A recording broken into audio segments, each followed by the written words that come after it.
Misericórdia. Você está aí com o irmão Solado, falando, pergunta, está frio, meu irmão? Está frio, não está? Meu Deus. O pessoal está querendo mandar eu de volta, falar que eu trouxe o frio para cá. Fui eu não, viu? Barra Mansa é fria demais. E eu estava com uma roupa, a Joyce mandou eu trocar, eu fiquei assim, ó, morrendo de frio. E ela, lá onde ela está assistindo a gente, daqui a pouco vai assistir às 7 horas. Mas eu fiz uma chamada com ela ainda agora. E ela mandou, tira essa blusa de baixo aí que está feio, troca isso. Mesmo de longe, a esposa quer sempre ver o seu esposo bonitão, né, gente? Amém, glória a Deus. Recebo o abraço de minha esposa, ela foi trabalhar a semana inteira no Rio, em missões nacionais, agora está com a família dela lá. Essa semana devo buscá-la. Também o abraço da minha filha, Rafinha. Nossa família ama vocês. Estamos vivendo uma série de mensagens lindas, gente. Quarta-feira, começamos com o pé direito. Quem estava aqui quarta-feira, dá glória a Deus. Quem assistiu depois online, dá glória a Deus aí. Bênção demais, bom demais. Tive feedbacks maravilhosos de irmãos. Se você ainda não assistiu, vá lá no nosso canal no YouTube e assista Igreja Batista Monte Cristo. Eu também já coloquei o sermão lá nas nossas redes sociais. Se você faz parte do grupo da igreja, está lá, é só assistir. Nós estamos no monte com o Mestre. Subimos o monte para ouvir a voz do Mestre. A escola de discípulos de Jesus. E, em continuidade, falamos sobre as bem-aventuranças, quarta-feira. Vai ser o sermão mais longo, vai ser o de quarta-feira passada, porque foram 8 bem-aventuranças. E foi coisa linda demais, descobrir coisas novas, saber o que é de fato ser pobre de espírito. Ouvi alguns irmãos falar, pastor, alguém me chamava de pobre de espírito, eu repreendi em nome de Jesus. Aprendeu que de fato é ser pobre de espírito, entendeu que é estar em submissão, é fazer isso de própria vontade, é estar na total dependência de Deus, reconhecer que nós não somos nada e que Deus é tudo, de verdade, não só de boca para fora, mas de vida e de coração. Vimos também o que é Jesus ressignificando tudo que os fariseus e o contexto da época ensinou de errado ao povo. A gente aprendeu muita coisa nova. E aprendemos, talvez, o ponto mais importante do sermão, que é a perseguição, os sofrimentos, as injúrias, os enfrentamentos descritos por Jesus, só podem ser suportados por aqueles que são realmente, em seu coração, pobre de espírito diante de Deus. Só quem entendeu sabe o que estou dizendo. Então você precisa revisitar lá, vai lá no nosso canal e entender isso. Só quem é pobre de espírito sofre as perseguições e não reclama, não murmura, permanece firme na rocha. Aleluia. Vence em meio aos obstáculos. Só quem é pobre de espírito vai entender. E também que tudo começa e termina no reino. O verso 3 começa, pobre de espírito vai herdar o reino dos céus.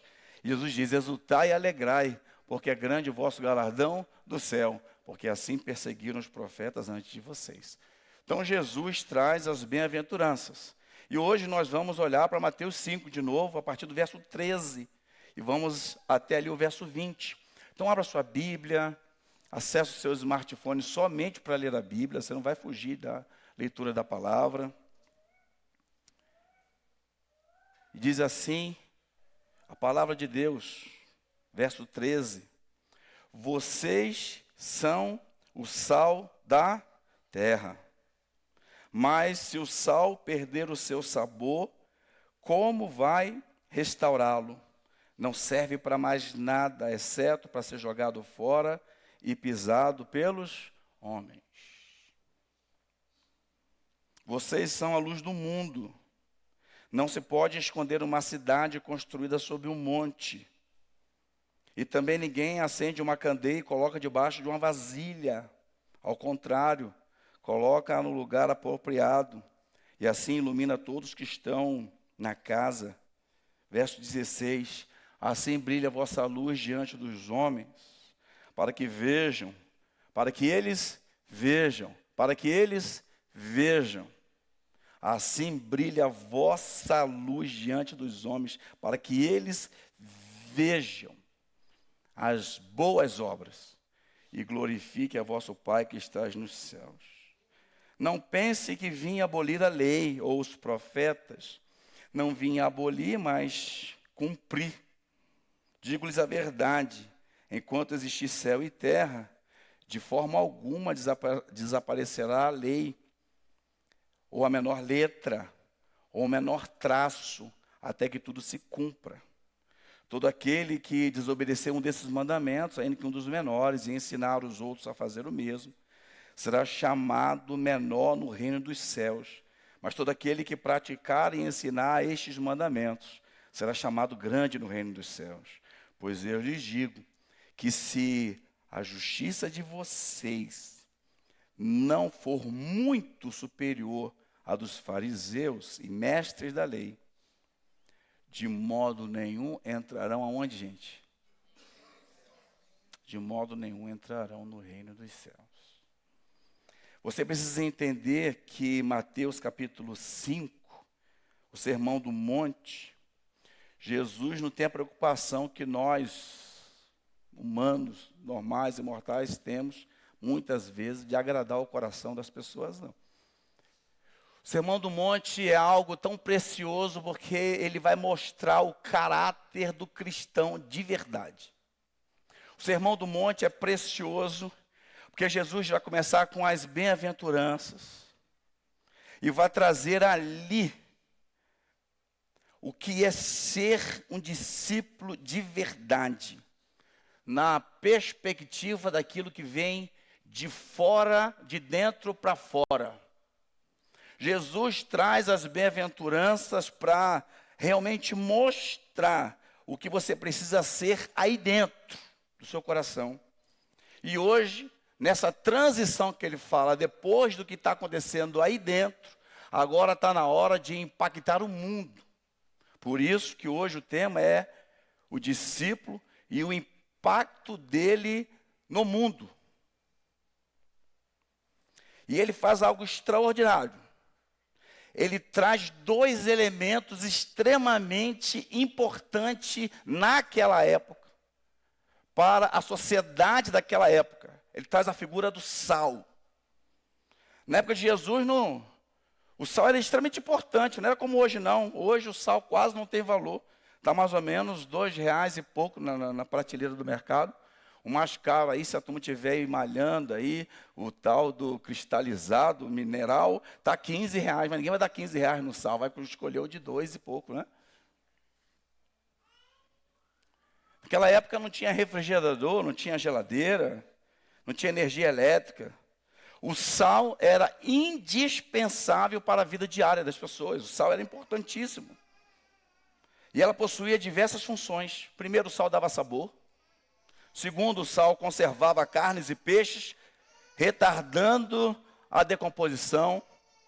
O sal também era utilizado para processo de purificação, principalmente em cultos, em ceias, em seitas. Colocava o sal ali para purificar o corpo das pessoas, limpar mesmo, era o sal que fazia a limpeza tipo sabonete.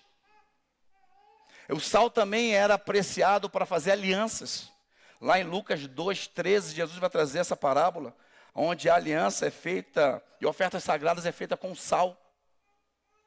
Possuía alto valor no comércio. O sal preserva aquilo que a natureza estava caminhando para decomposição, deteriorização. Por isso, Jesus vai dizer que vocês são o sal da terra. Em outras palavras, Jesus vai dizer que vocês são colocados por Deus no dia a dia das pessoas para evitar aquilo que o pecado está tentando decompor, que é a vida das pessoas. Então você é sal para gerar vida naquele que está indo para o inferno. Esse é o ponto de ser sal. Ser sal é ser relevante. É realmente trazer uma relevância aonde está. De igual forma, Jesus traz a luz. Se hoje em alguns lugares faltam luz e a luz é mais ou menos, na época de Jesus então, que a energia elétrica não tinha sido descoberta, pior ainda, era uma escuridão terrível. A luz, ela guia o caminho. A luz, ela afasta as trevas, ela revela perigos ocultos. A luz produz esperança.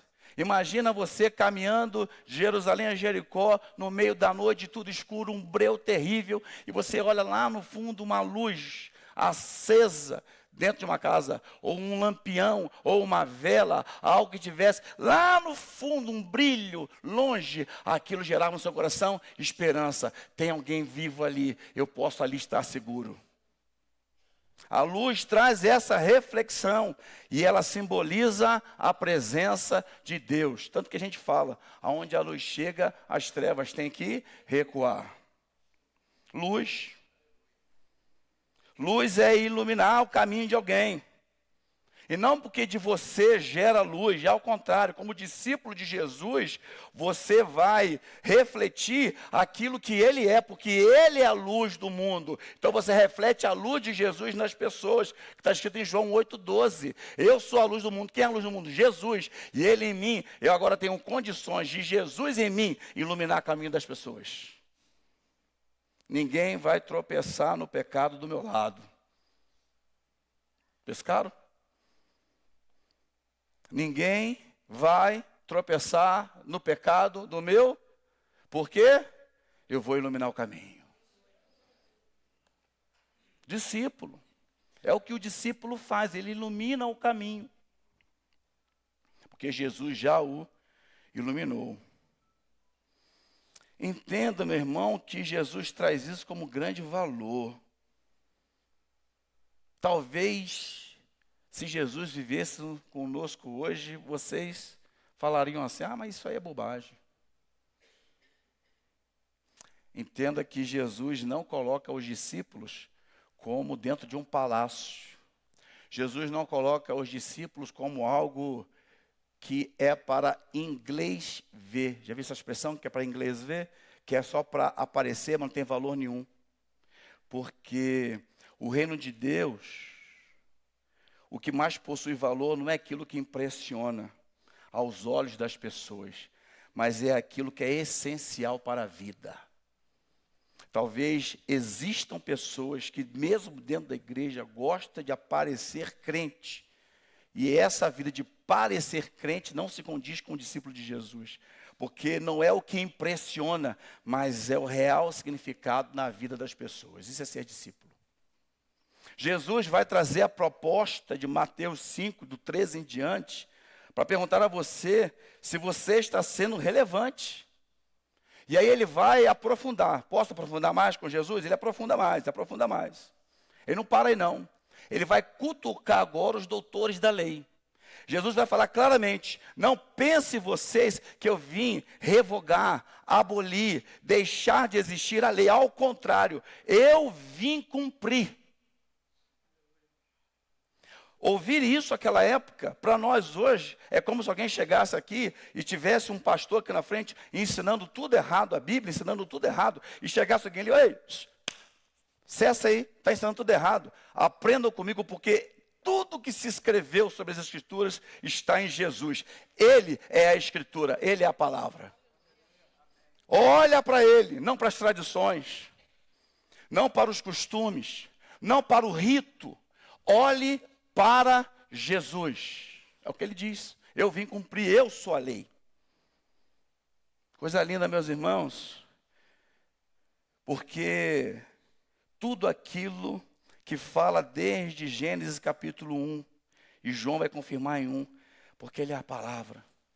No princípio era o verbo, e o verbo era Deus, e o verbo estava com Deus. Nele foi feito todas as coisas.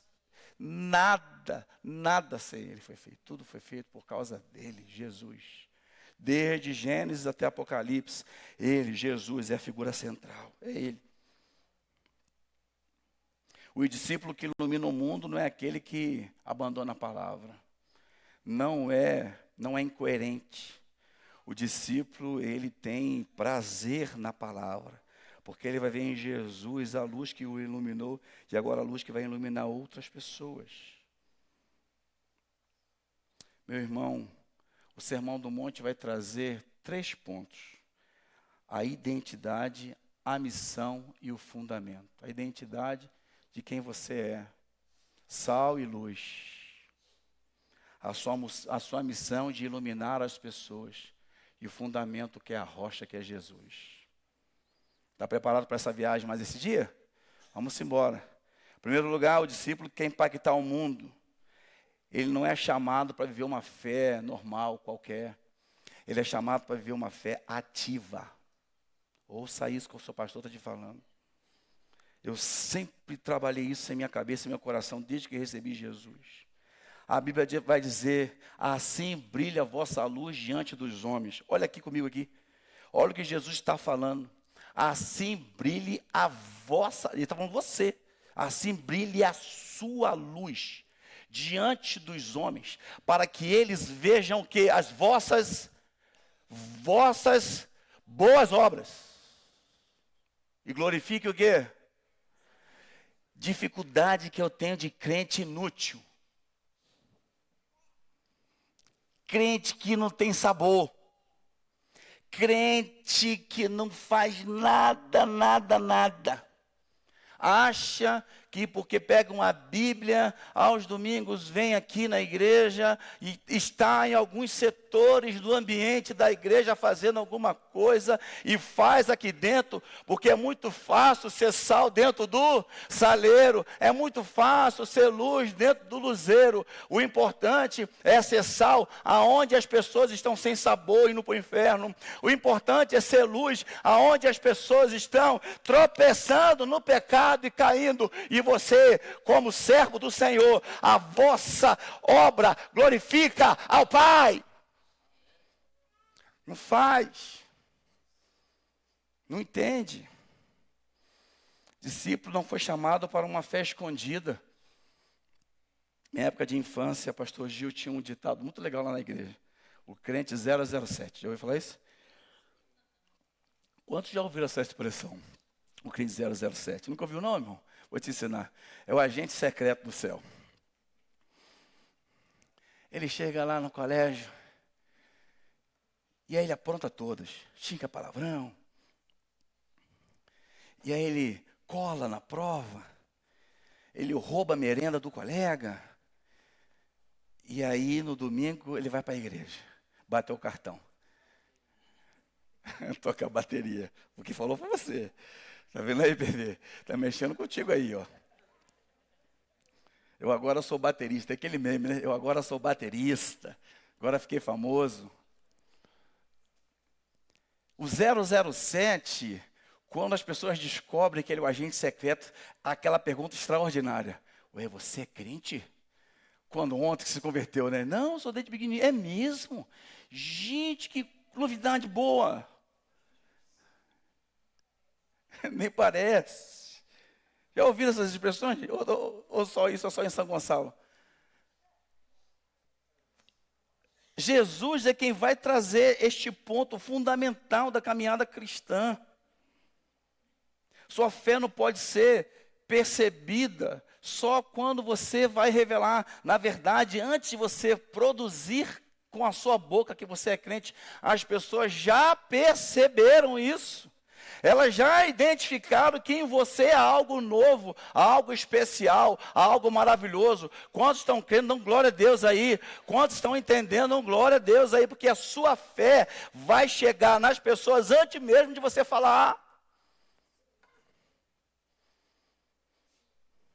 Hoje estou implicando com os adolescentes. Hoje é o dia deles, de eu implicar com eles. Cara, domingo eu escolho um.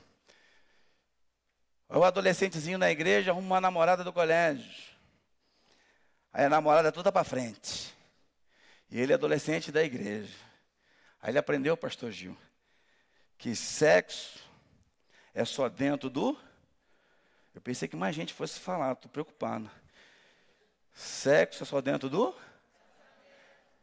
Nem antes, nem fora e nem sozinho. Vocês aprenderam isso comigo? A turma achando que... E aí o adolescente crente está lá no colégio. Aí a menina ficou afim dele. Eita, que esse menino é bonito. Por exemplo, o Nicolas, bonitão. O Nicolas está aí, não. Deixa eu implicar com outro aí. Um Filipinho. Aí o Filipinho é bonitão, né? Para de falar o nome dos outros. Vou falar o seu, Maria. Está aí falando. Vai falar do Vitor. Fala do Vitor. É, tá ali, ó. Viu? Ela que foi apontando para você, viu? Aí eu encontro o Filipinho. Aí o Filipinho está lá, todo bonitão. Que Filipinho é bonito, não é bonito. Menino bonito é Filipinho. E a menina toda para frente. Aí Filipinho, vamos orar. Eu vou orar. Ih, esse menino é estranho. É, gente, é assim que a gente é visto. Ih, esse menino é careta. Não, ele é crente, ele é um discípulo de Jesus. Aí o que acontece? Quem honra a Deus, Deus honra. Quem honra a Deus, Deus honra. Aí coloca uma Isa na vida dele. Aí agora o casal ora. O casal come a beça na casa do Lino lá. Benção, benção. O Lino que ia fazer o papel de xerife, papel de abestalhado, chorando, recebendo o genro. Porque quando honramos a Deus, Filipinho, Deus honra a nossa vida. Viver na contramão do que o mundo está dizendo que é não é normal, não é normal. Se a Bíblia diz que é pecado, é pecado.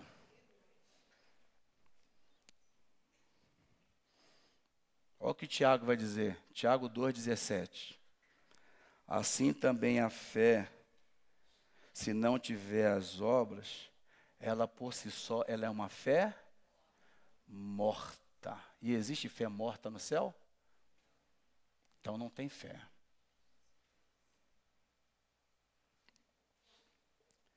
Paulo vai afirmar em Efésios 2,10, pois somos feitura deles, criada em Cristo Jesus para as boas obras. E boas obras aqui, meu irmão, entenda que no grego original, boas obras, não é o assistencialismo, não é dar uma cesta básica, não é construir uma casa, é além também, vai fazer coisas boas para os outros, é isso também, mas não é só isso. Boas obras é você glorificar a Deus com a sua vida, e isso é boas obras. Boas obras é as pessoas perceberem Jesus em você, aonde você está. Não é porque todo mundo faz isso que eu vou fazer. Não é porque todo pastor faz aquilo que eu vou fazer. Se não glorifica a Deus, eu não vou fazer. Não é porque todo discípulo faz isso ou diz que é discípulo faz isso que eu vou fazer. Eu glorifico Jesus com a minha vida. Isso é boas obras. No original, no grego, é isso é fazer boas obras. É glorificar a Deus com as atitudes. O discípulo não realiza boas obras para ser salvo, não, gente. Na verdade, ele realiza porque ele já é salvo. E porque ele é salvo, ele realiza boas obras. Deus nos chamou para ver uma fé relevante, visível e transformadora. A sua fé tem sido relevante na vida das pessoas? Essa é uma boa pergunta. Quantas pessoas a sua vida, ei, você que trabalha no seu dia a dia, ei, você no seu dia a dia, no seu trabalho, no seu emprego, na sua empresa, ei, você no seu dia a dia, os seus vizinhos, você tem impactado com o Evangelho de Jesus ou as pessoas xingam na sua frente, fumam na sua frente, contam piadas pornográficas na sua frente? O crente, ele não relativiza a sua fé. As pessoas que vivem como o mundo, se parecem com o mundo, com todo respeito, estão vindo para cá, mas não estão sendo relevantes, nem aqui nem lá. E o que é pior? Cuidado, talvez nem entre lá.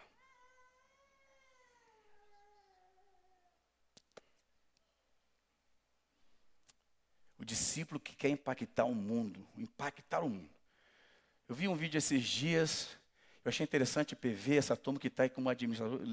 Eu vejo essas coisas de administração, eu lembro logo desses meninos que estão com as suas lojas aí fazendo. Presta atenção.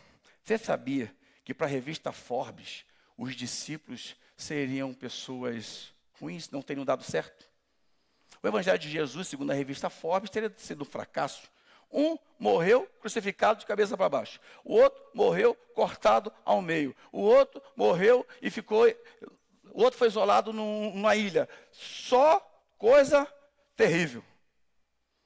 Lá em Hebreus 11, vai dizer que eles são os heróis da fé. E impactaram o mundo, e o mundo não é digno deles. Mesmo que a revista Forbes vai dizer que talvez você não seja relevante para a economia da nação.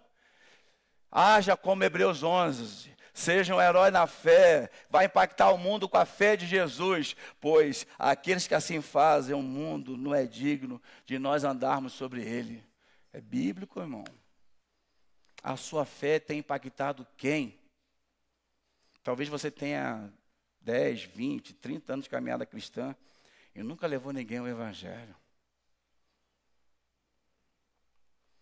Irmãos, que reunião maravilhosa tive hoje com os líderes de célula. Gente, foi a melhor reunião que nós tivemos. Melhor encontro para mim. Eu ia mandar isso no grupo, não deu tempo de escrever isso. Foi o melhor encontro que eu tive com os líderes de célula. Ali a gente pôde realmente reconhecer nossos erros, chorar, revisitar nossa vida e dizer o quanto nós temos sido relevantes no nosso dia a dia, o quanto nós temos sido relevantes para a nossa comunidade, o quanto nós temos sido relevantes.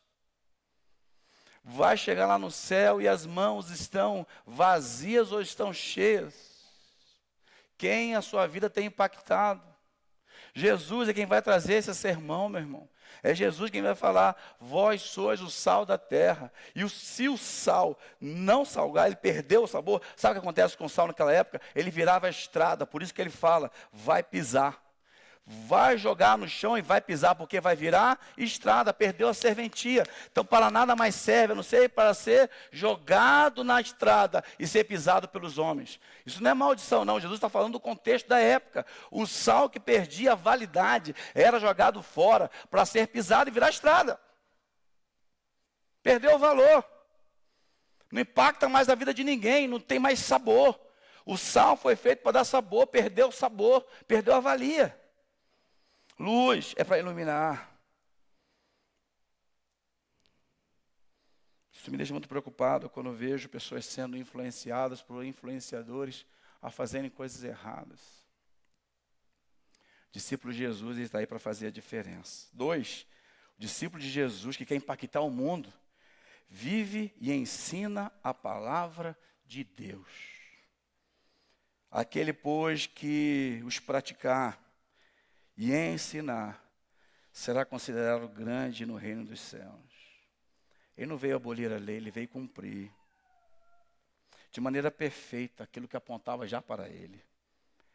Perceba, discípulo verdadeiro, ele vive a palavra, ele pratica a palavra, ele transmite a palavra.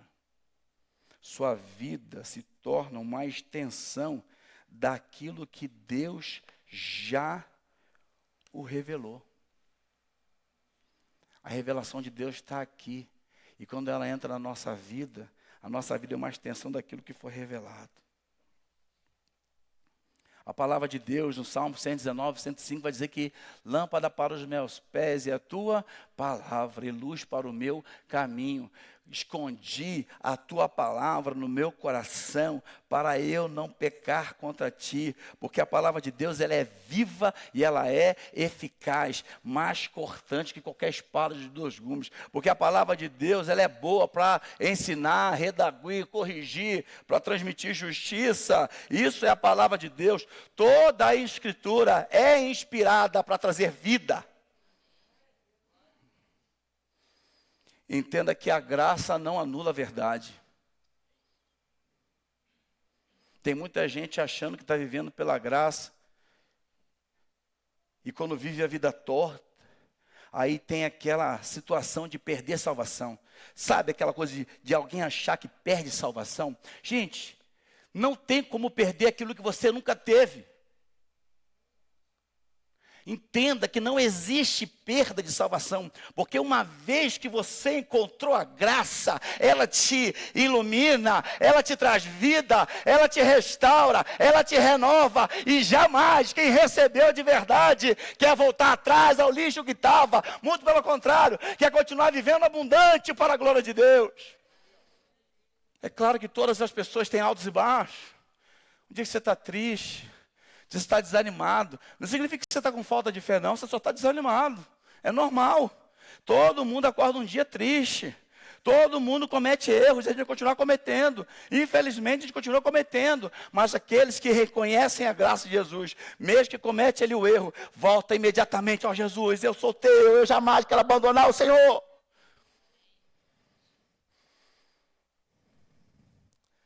O cenário de uma Cracolândia, irmãos, é um cenário desafiador. E lá tem gente alcançada pela graça, pode ter certeza. Quando o evangelho é pregado lá, meu irmão, gente, só quem já pregou o evangelho numa Cracolândia, vê as pessoas se convertendo, voltando para Jesus, e dizendo, lá eu nunca deveria ter saído. É o filho pródigo. Estava na casa do pai, do bom e do melhor. E aí, como todo ser humano tem aquele momento assim de,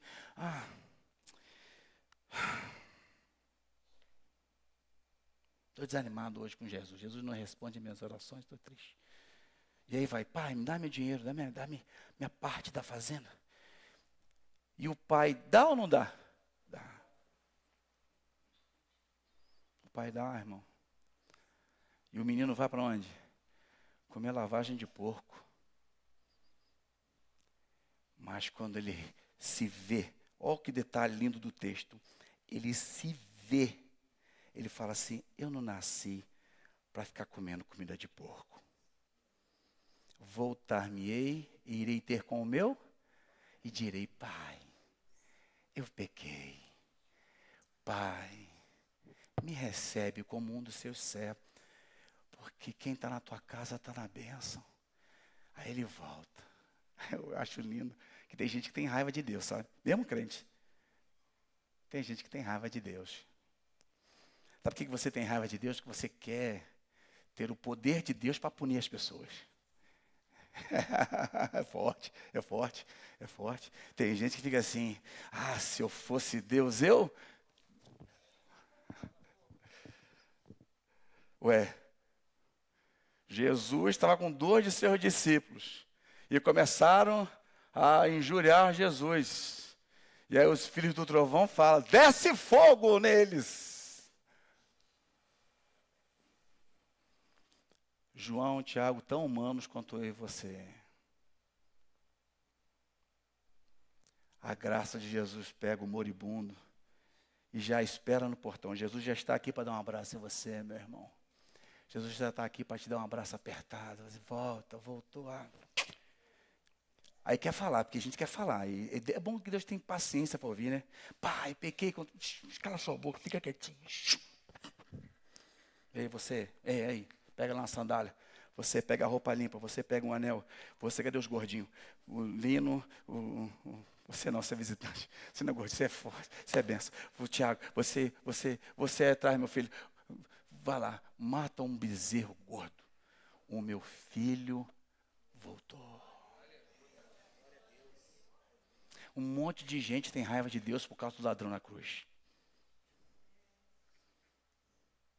O cara, pastor, o cara aprontou a vida inteira, aprontou mesmo, é graça. E lá na cruz, lembra-te de mim quando entrar no teu reino. Hoje mesmo, estarás comigo no paraíso. É graça. O discípulo de Jesus, ele ilumina a vida das pessoas. O discípulo torce pela conversão. O mundo pode questionar os discursos. O mundo tem dificuldade com o nosso jeito de viver como cristãos. Mas ninguém pode argumentar contra uma vida transformada. Ninguém. O testemunho da Silvia um dia parou no Fantástico. A bruxa da Cracolândia. Orem por ela, ela está até acamada, está mal de saúde. A Silvia, querida. Mais de 30 anos na Cracolândia. E um dia, ninguém abraçava aquela mulher suja, fedorenta, terrível, cabelo ruim, unha ruim, toda ruim. Uma missionária abraçou. Ei, peguei você. E ela, o que é isso aí, está me abraçando? Aqui você não escapa. Me solta. Não, vou soltar. Jesus te fisgou. Aquela que há 30 anos estava na Cracolândia, começou a chorar. E resolveu tomar um banho. Tirou a roupa velha, botou a roupa nova. E foi parar lá no Fantástico, com a maior audiência que aquela emissora teve em toda a sua história. Foi a reportagem da Silvia, com um emblema no peito dizendo: Jesus transforma, porque quando Jesus transforma, transforma de verdade. O mundo se curva ao poder do Evangelho de Jesus. Pode argumentar o discurso, mas não pode ir contra uma vida transformada. A maior autoridade de um discípulo não está no que ele fala. Ei, discípulo, falador, não fala, vive. Vive. Comece a viver e as pessoas vão te escutar. Terceiro e último lugar. Meu ministério vai subindo devagarzinho. Vou pegar vocês de surpresa hoje. O discípulo possui uma justiça que vai além das aparências. Ouça de novo. O discípulo que quer impactar o mundo, ele possui uma justiça que vai além das aparências. Olha o que Jesus vai falar. Porque eu digo a vocês que se sua justiça não exceder a dos escribas e fariseus, jamais vocês vão entrar no reino dos céus. Jesus aqui traz um problema grande. Porque os fariseus estavam ali ouvindo o sermão dele. Os fariseus estavam ali atentos ao sermão dele. E Jesus falou assim: olha, meu discípulo, quem está comigo? Meu discípulo, amém? Tem discípulo aqui? Dão glória. Se a justiça de vocês não exceder ao do fariseu, ao do escriba, vocês não vão entrar. Uau! Como diz o outro aqui na frente, é forte. Pastor, então como é que é essa justiça? O que a gente tem que fazer? Primeiro, para de viver de aparência. Eles possuem uma aparência de santidade, mas no pessoal, no oculto, no secreto, a vida está toda podre, sepulcro caiado. Bonito por fora, mas podre por dentro. 1 Samuel 16:7 vai dizer: o homem vê o exterior, porém o Senhor vê o quê? O coração, o interior. Jesus confronta a falsa espiritualidade. Eu acho isso lindo, gente. No monte com o mestre, ele vai confrontar a falsa espiritualidade. Jesus não tem relacionamento com a falsa adoração. Por isso que tem gente que, é essa mesmo, é do espírito, é essa mesmo. Fica só nesse corinho, não muda não. Fica só nesse meiozinho aí. Presta atenção. Por isso que eu não questiono se você está sentado na adoração de pé, se você levanta a sua mão, se você não levanta. Eu nunca questionei. Nenhum irmão aqui vai dizer: ah, meu pastor um dia me questionou. Eu brinquei com o Paulo ainda agora que estava sentado, cansado. Levanta, homem, está cansado por quê, cara? Mas não questiona a adoração de ninguém. Porque você pode estar aqui na frente com as mãos erguidas, mas o coração podre. E você pode estar sentadinho, quietinho ali, e o coração cheio, queimando, pulsando por Jesus. Quem conhece você é o Pai. O mestre está dizendo essa noite: não adianta viver de aparências. Eu não estou nem aí para aparência, eu estou de olho no coração. A maior forma de impactar o mundo, meus irmãos, não é parecer cristão, porque parecer um monte de gente que parece. É ser cristão, é ser um discípulo. A luz revela, ilumina. Não é de aparência religiosa. A vida, ela é transformada pela presença de Jesus. A religião pode até mudar comportamento, porque a gente faz isso. Eu lembro dos missionários quando chegaram na Amazônia, na história das missões. Os missionários chegaram na Amazônia, a primeira coisa que fez com os índios foi botar terno e gravata. E dizer agora, aleluia, glória a Deus. Porque a religião faz isso. Apresenta o evangeliquez. E a gente aprende. Infelizmente tem um monte de gente papagaio de pirata. Desculpa, sejam fortes, desculpa. Tem um monte de gente que fala porque o outro falou. Tem um monte de gente que se manifesta porque o outro se manifestou. Tem um monte de gente só para aparecer. Mas Jesus está olhando aquele coração. Aquele coração. Jesus vai dizer para a mulher samaritana: eis que a hora já chegou, que os verdadeiros adoradores adorarão ao Pai em espírito e em verdade. Ele olha o coração. Meu Deus, aleluia, obrigado, meu Pai, porque a gente não precisa agradar ninguém, a gente não precisa mostrar para ninguém, sou eu e Ele. É só eu e Ele. Ele me conhece. Ele sabe quem eu sou. Eu não preciso mostrar para ninguém nada. Ele sabe quem eu sou.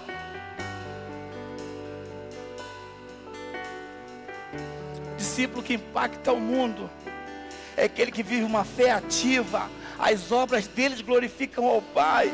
É aquele que permanece firme na palavra de Deus. Ele não recua, ele não muda porque a maioria mudou. Eu permaneço firme na palavra de Deus. O que é pecado ontem é pecado hoje. Se a Bíblia diz, está dito, é pecado.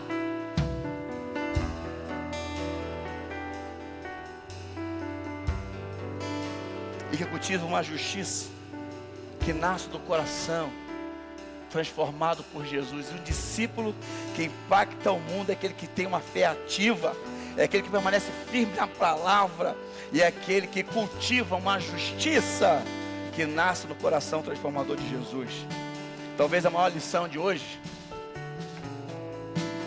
é que a justiça do reino não se parece em nada com a justiça dos homens, porque enquanto os homens te condenam, Jesus Cristo te restaura.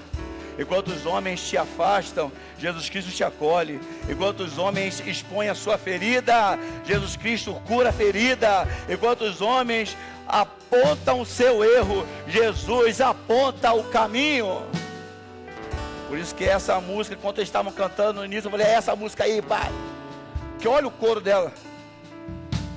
Leva-me ao lugar onde só você e eu desfrutamos o momento. Não tem ninguém do meu lado, é só eu e Deus desfrutando desse momento lindo. Eu te amo, porque quando a gente está ali no particular, falar no público é fácil. Eu quero ver falar ali quando ninguém está vendo. Te amo, papai. Eu dependo desse amor, e sem ti eu morro. Ele me enxergou na minha tormenta, Ele me livrou dos meus problemas, Ele transformou minha tristeza, Ele mudou minha vida inteira, me vestiu com roupas novas, pôs azeite em minha cabeça, me deu um lugar à mesa. O meu pai não me rejeita, o seu pai não te rejeita, não interessa o que falam para você. A justiça de Deus é incrível, Ele está aqui disposto a te abraçar hoje.